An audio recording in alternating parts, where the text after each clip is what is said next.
after deducting donation. Donation लाई माथि add back donation.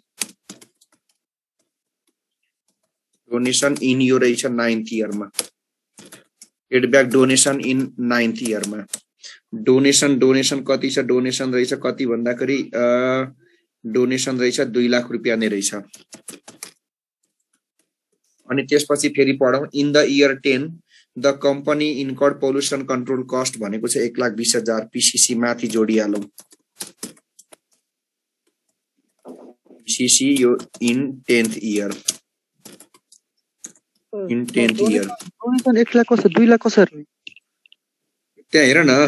In the year 9 profit was started after deducting donation to PADT कति छ त? PADT 2 lakh होइन र? हो. हो सर. अनि in the year 10 company incurred pollution control cost कति? 120. 1,20,000. ल फेरि एकचोटी यसलाई यो मात्रै लाइन बुझ्ने हो. यसमा अरु त सबै पुरानै कुरा हो. डिभिडेन्ड, लटरी र विनफल गेनलाई चाहिँ प्रोफिटमा के गर्नु हुँदैन? बोल. इन्क्लुड गर्नु हुँदैन. इन्क्लुड गर्नु हुँदैन. यदि त्यो इन्क्लुडेड छ भने हामीले के गर्दिनु पर्यो? लेस गर्नु पर्यो. लेस गर्नु पर्छ. ओके. अब आकोलाई भन्नु पर्यो. के भन्छ अब आकोलाई? Adjusted profit and loss.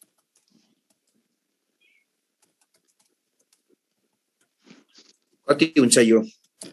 40,000 जस्ताको त्यस्तै. यो कति हुन्छ? 60 र 20 ले 80,000 माइनस भयो. 2 लाख चाहिँ प्लस भनेपछि कति हुन्छ? 120. 120 160 220 यो 3 लाख र 2 लाख जोड्दाखेरि 5 लाख. यो 370. अब के गर्नु पर्छ? क्यारी फरवर्ड गर्नु पर्छ. ल भन कुन लस 12 वर्ष अरु बाँकी कुन 7 वर्ष? डोनेसन चाहिँ 12 वर्ष. हे लाटी हैन.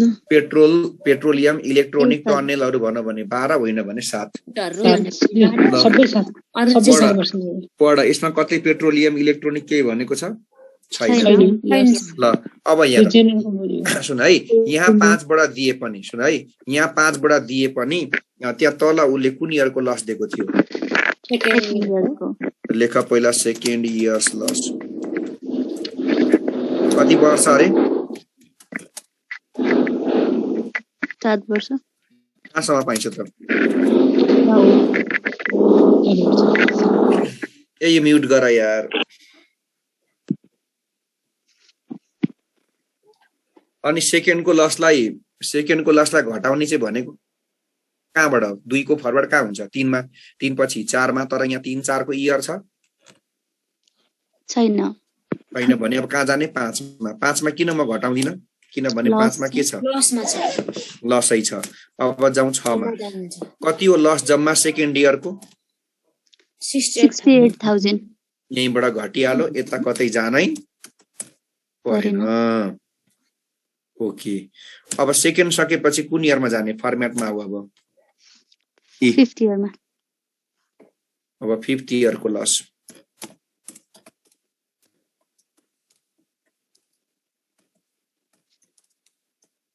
कतिसम्म पाइन्छ? 5 + 7 ले 12. 12 सम्म. ल 5 को लसको फरवर्ड कहाँबाट हुन्छ?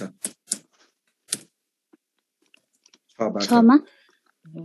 यहीँबाट 40,000 के भइहाल्छ? घटिहाल्यो. अनि जब यता ल्याएर के गर्नुपर्छ? इयर छ भने पोजिटिभ राख्नु पर्यो. अब त्यसपछि कहीं ब्र्याकेट छ हेर त कतै छ? अब कतै लस छ? 6 को कहाँ लस हो? 6 को त तिम्रो माइनस त यहाँ तल के भइसक्यो? 6 इयर को त माइनस केमा कन्भर्ट भइसक्यो? प्लसमा. ल अब क्यारी फरवर्ड सक्यो. अब आफूलाई के भन्छ भन? सो यो 40,000 यतापट्टि ल्याएको चाहिँ एकचोटि भनिदिनु न. यो जति फरवर्ड हुन्छ नि सुन. हजुर. जति फरवर्ड हुन्छ त्यो चाहिँ त्यसलाई चाहिँ कपी गरेर त्यो लस भएको इयरमा पोजिटिभ राख्दिने के यसैलाई है. त्यो पोजिटिभ किन राखेको भन्दाखेरि अब हेर त यहाँ अहिले त्यो 40 - 40 प्लस गर्दाखेरि के लेख्न मिल्छ यो अब नील हो के गर्ने रे जति लस तिमीले फरवर्ड गरेको हुन्छ त्यो फरवर्ड गरेकोलाई ल्याएर लस भएको इयरमा पोजिटिभ राख्ने ठीक छ ल अब एडजस्टेड ट्याक्सेबल इन्कम त्यो नील भयो यहाँ कति बाँकी रहन्छ 2000 कि 12000 12 होइन होला 60,000 हो। plus 40,000 यो 1,60,000 2 20 5 लाख 370 अब फर्मेट हेर के घटाउनु पर्छ डोनेसन कि पहिला पीसीसी अनि कसरी घटाउने के गरेर वर्किङ नोट आउँछ पीसीसी को वर्किङ गर्न 50% कति पर्सेन्ट भन 50% of adjusted taxable income. Of के को एडजस्टेड ट्याक्सेबल इन्कमको ल भन कुन इयरमा छ हाम्रो पीसीसी त्यो पहिला त्यो इयर हेर्नु पर्यो पीसीसी कुन इयरमा हो 10 years अनि 10th इयरमा हो भने हामीले एडजस्टेड ट्याक्सेबल पनि कुन इयरकै लिनु पर्यो 10 years 10th इयरको एडजस्टेड कति हो यहाँ हेर 3,70,000 3,70,000 बाट कति पर्सेन्ट काट्ने 50% कति हुन्छ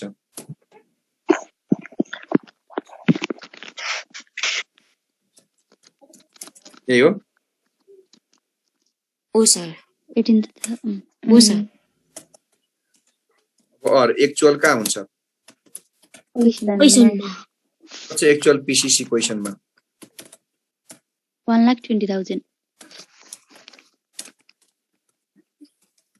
1 लाख कति रे 20,000 अनि हामीले कुन चुज गर्नुपर्छ whichever is less सानो चाहिँ कुन चाहिँ हो सानो भनेको 1,85,000 र 1,20,000 मा 1,20,000 लगेर कहाँबाट घटाउने यसलाई 10,000 किन 10th इयर बाटै घटाएको पीसीसी 10th year मै भएर कुन इन्कम आउँछ सर एउटा क्वेशन भन भन सर एउटा क्वेशन के अरे हामी यो पीसीसी घटाउनु पर्ने अमाउन्ट छ नि सर हैन त्यो एडजस्टेड ट्याक्सेबल इन्कम माइनसमा आयो भने हामीले यो पीसीसी को ओकिङ गर्नुपर्छ पर्दैन पर्दैन यो त हिजै आइसकेको कुरा हो नि यदि तिम्रो चाहिने इन्कमहरु छैन वा माइनसमा छ भने पीसीसी डोनेसन केही पनि माइनस गर्नु पर्दैन वर्किङ गर्नै पर्दैन ठीक छ ओके ल कति हुन्छ 3,70,000 बाट 1,20,000 घटेपछि 2,50,000 ओके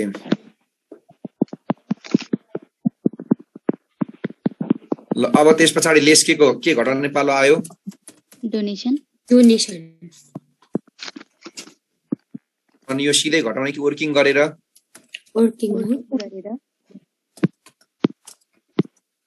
ल तिमीले कतिको हेरेको छौ है त्यहाँ डोनेसनमा हो कि पशुपति लुम्बिनीमा भन पशुपति एरिया डेभलपमेन्ट अनि त्यहाँ दिएको छ भने कति पर्सेन्ट हुन्छ 10% of accessible 10%. ओके कहाँ दिएको अरे पीए डिटी ल कति पर्सेन्ट 10% एक्सेसिबल इन्कम ल भन डोनेसन कुन इयरमा दिएको छ पीडीटी 9 इयरमा 9 इयर डोनेसन कुन इयरमा हो 9th मा हो कि 8th मा हो कि 10th मा हो कि 9th year 9th मा त एसेसेबल पनि कुन इयरकै चाहिन्छ 9 इयरकै चाहियो कति लाग्छ accessible 9th इयरको 5 lakh 5 lakh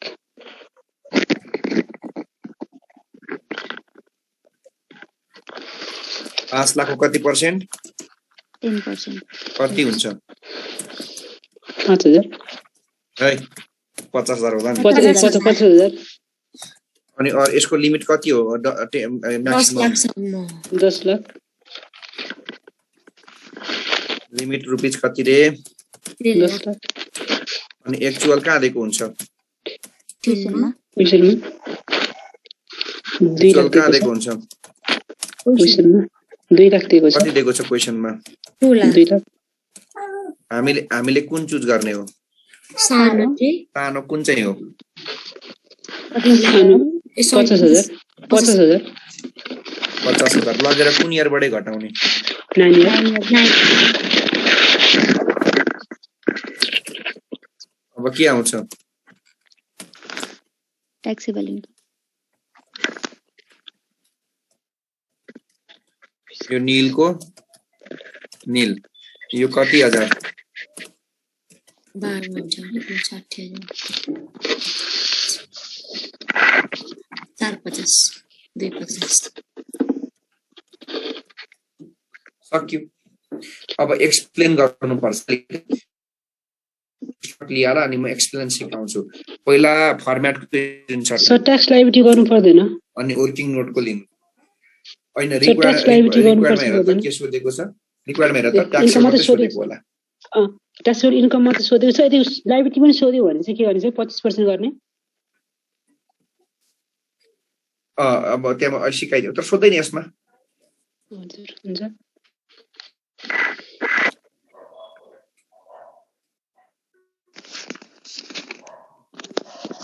working note छ ल वर्किङ नोट्स तारा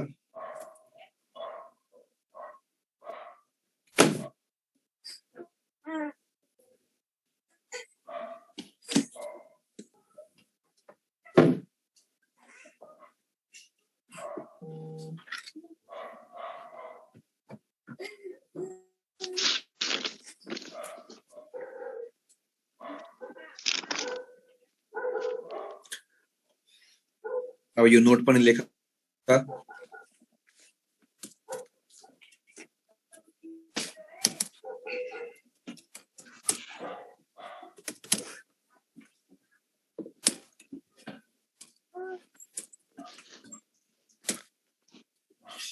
अब एक्सप्लेन है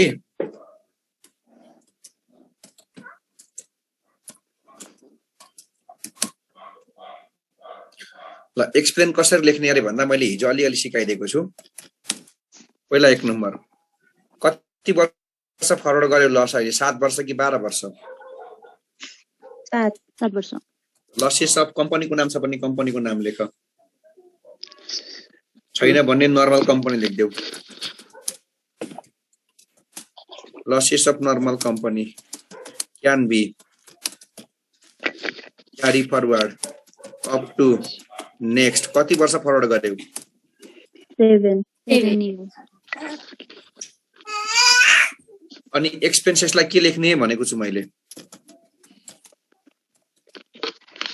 एक्सपेन्सेसलाई फुल्ली डिडक्टेड लेख्ने allowed with deduction deducted is allowed for के लेख्नु भनेको छु डिडक्सन हिजोको नोट पल्ट एक्सपेन्सेसलाई के लेख्नु भनेको थिए अलाउडेड फर डिडक्सन अनि इन्कमलाई के लेख्नु भनेको छु इन्कम ट्याक्सेबल इन्कम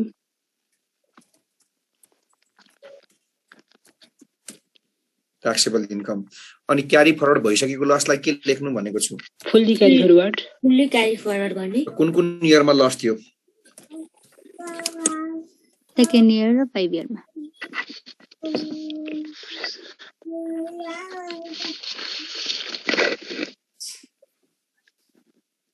अनि त्यो डिभिडेन्ड लटरी र विनफललाई चाहिँ के लेख्नु भने फाइनल रिजल्ट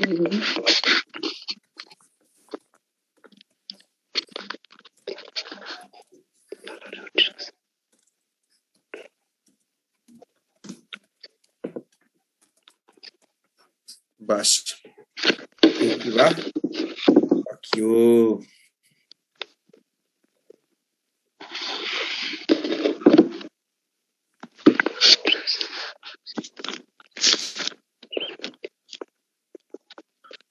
एक्सप्लेन को पनि लेख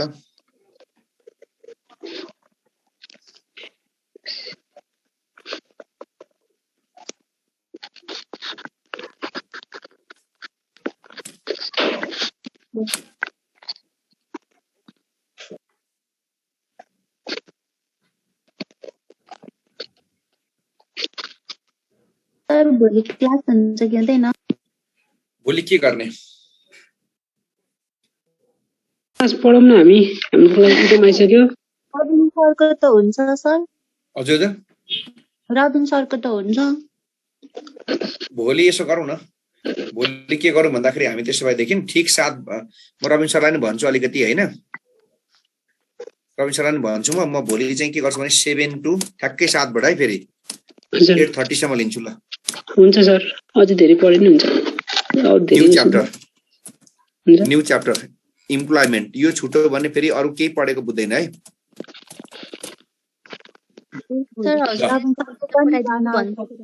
हजुर एन्सर पठाइदिन्छु भन्नु थियो त।